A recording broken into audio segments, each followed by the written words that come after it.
I'm dreaming in dreams bigger than me, taking my time, giving to me, paint my life into a masterpiece.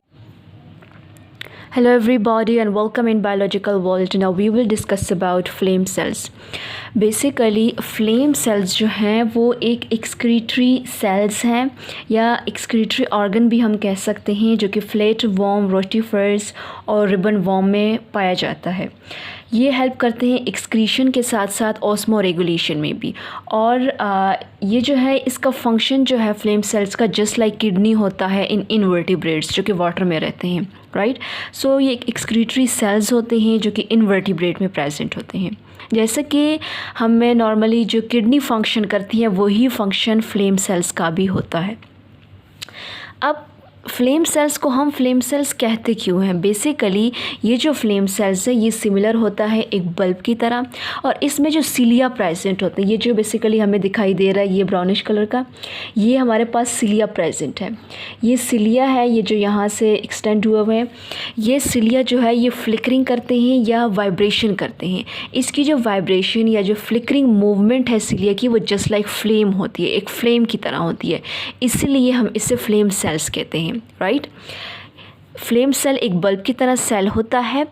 इसके अंदर tuft of cilia या bundle of cilia present होते हैं। ये bundle of cilia vibration करते हैं या flickering करते हैं तो वो एक फ्लेम की तरह दिखाई देते हैं। इसी वजह से इसको फ्लेम सेल कहा जाता है या कहा गया है। नाउ ये मोस्टली हेल्प करते हैं एक्सक्रीशन में। सो अब हमारे पास ये फ्लेम सेल की डायग्राम है। ये हमारे पास जो ब्लूइश कलर का जितना भी पोर्शन है, अपर पोर्शन, ये हमारे पास साइटोप्लाज्म है। साइटोप्लाज्म है और साइटोप्लाज्म के अंदर हमारे पास ये जो हमें ऑरेंज कलर का दिखाई दे रहा है, ये हमारे पास ग्लोब्यूलर या ग्लोब्यूल्स ऑफ एक्सक्रीशन है। हमारे पास ये जो सिलिया हैं जो एक्सटेंड हुए हुए हैं, टफ्ट ऑफ सिलिया या बंडल ऑफ सिलिया जो प्रेजेंट है यहाँ से बेसिकली एक्सटेंड हुए हुए हैं, साइटोप्लाज्म में गए हुए हैं। यहाँ पर इसके एंड पे हमारे पास ग्लोब्यूल्स अटैच हैं। इसके एंड पर भी हमारे पास ग्लोब्यूल्स अटैच होते हैं, राइट। ये हमारे पास न्यूक्लियस प्रेजेंट है जो कि ग्रीनिश कलर का दिखाई दे रहा है।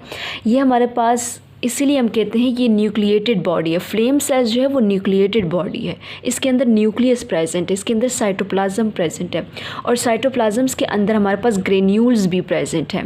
ये जो है बेसिकली इसको हम बेसल ग्रेन्यूल्स भी कहते हैं। ये हमारे पास कुछ ग्रेन्यूल्स जो है वो इस सिलिया के साथ अटैच फॉर्म में होते हैं। उसको हम क्या कहते हैं? Basal granules. बेस पे अटैच होते हैं सिलिया की, इसी वजह से इसको बेसल ग्रेन्यूल्स भी कहते हैं।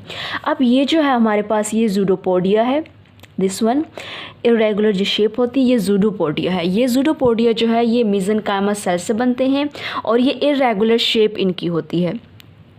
इसी वजह से हर फ्लेम सेल का दूसरे फ्लेम सेल से स्ट्रक्चर जो है वो थोड़ा डिफरेंट होता है। उसका जो डिफरेंस है वो इसी ज़ूडोपोडिया की वजह से होता है, क्योंकि ज़ूडोपोडिया जो है वो इरेगुलर शेप जो है उसको अटेन कर लेते हैं। सो इसी वजह से जो शेप है वो डिफ़र करती है फ्रॉम वन अनदर। नाउ ये जो हमारे पास है ये सेल का ल्यूमिन है। सेल का ल्यूमिन मीन्स एक इनसाइड जो है कैविटी या इनसाइड जो पार्ट है बेसिकली वो है cell lumen below cilia, right. So इसमें हमारे पास सिलिया प्रेजेंट होते हैं। यहाँ पर हमारे पास this one is ciliary flame. Ciliary flame वही यहाँ पर जब सिलिया की मूवमेंट होती है तो वो एक फ्लेम लाइक दिखाई देता है। हमारे पास एंड पर भी बेसिकली यहाँ पर हमारे पास कुछ सिलिया प्रेजेंट होते हैं, जिसकी वजह से जो इंटरस्टिशियल फ्लूइड है वो उसको जो सिलिया है वो प्रोपेल करते हैं टुवर्ड इनसाइड।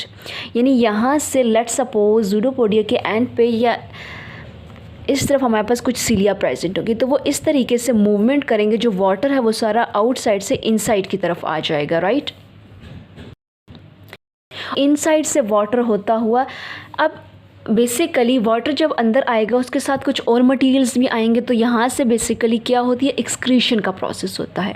एक्सक्रीशन सिलिया की हेल्प के थ्रू वाटर को, इंटरस्टिशियल फ्लूइड को, वेस्ट को बेसिकली अंदर लाया जाता है और यहाँ से फिर यहाँ से पास आउट होता हुआ ये जो हमारे पास एक डक्ट है, एक ट्यूब है, इसके एंड बेसिकली जब हमारे पास बहुत ज़्यादा फ्लेम सेल्स आपस में जब इकट्ठे होते हैं, एक से ज़्यादा बेसिकली फ्लेम सेल होते हैं, ये हमारे पास एक डायग्राम है फ्लेम सेल की। जब फ्लेम सेल हमारे पास इकट्ठे होते हैं उसको हम क्या कहते हैं, प्रोटोनेफ्रिडिया। अब इस केस में जब different flame cell let suppose यहाँ पर अटैच है, एक इस साइड पे अटैच है, एक इस साइड पे अटैच है, तो ये हमारे पास यहाँ पर एक आउटसाइड लाइक एक्सक्रीटरी पोर होता है यहाँ पर, जिससे हमारे पास आउटसाइड एक्सक्रीशन हो जाती है, राइट। एंड पे हमारे पास इस डक्ट को अगर हम एक्सटेंड कर लें यहाँ से यूँ, और यहाँ पर हमारे पास एक पोर होता है जिसके थ्रू जो इनसाइड का जो वेस्ट प्रोडक्ट है वो आउटसाइड इन्वायरमेंट में रिलीज़ कर दिया जाता है, राइट। सो अब हमारे पास ये सिर्फ एक फ्लेम सेल बनाया गया है, सो इस वजह से जो एक्सक्रीटरी पोर है उसको मेंशन नहीं किया गया। सो अब एक्सक्रीशन का प्रोसेस कैसे होता है, हमने फ्लेम सेल का डायग्राम तो देख ली, अब एक्सक्रीशन का प्रोसेस होगा कैसे वो डिस्कस करते हैं। सो इस केस में जो पाथवे है बेसिकली सबसे पहले लेट्स सपोज सेल ल्यूमेन है। सेल ल्यूमेन जो है वो एक्सटेंड हो जाती है into narrow capillary. Cell lumen extend होती है नैरो कैपिलरी में, और जो नैरो कैपिलरी है वो ओपन हो जाती है एक नैरो डक्ट में, यानी एक कैपिलरी ओपन हो रही है एक डक्ट में। अब जो नैरो डक्ट है वो ज्वाइन करती है, नैरो डक्ट्स जो हैं वो आपस में ज्वाइन करेंगी और ओपन होगी एक एक्सक्रीटरी वेसल्स में सॉरी।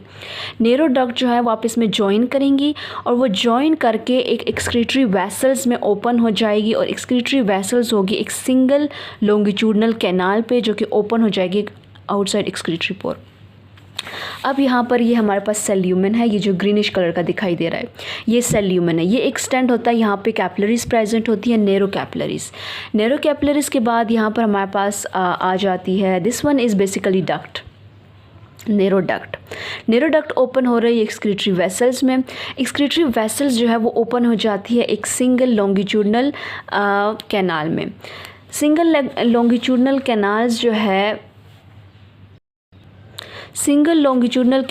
है वो ओपन होती है फिर at the end excretory pore पे। एक्सक्रीटरी पोर एक होल लाइक स्ट्रक्चर होता है, एक पोर होता है जिससे जो इनसाइड का जो मटेरियल है वेस्ट वो बाहर इन्वायरमेंट में रिलीज़ हो जाता है। सो इसमें हमारे पास क्या क्या आ जाता है, सेल ल्यूमेन के बाद narrow capillaries.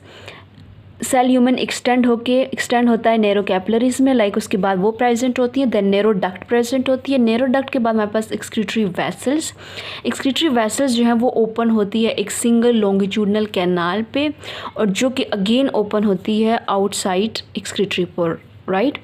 So this is all about flame cells. In the next lecture we will discuss further. Up to that, thanks for watching.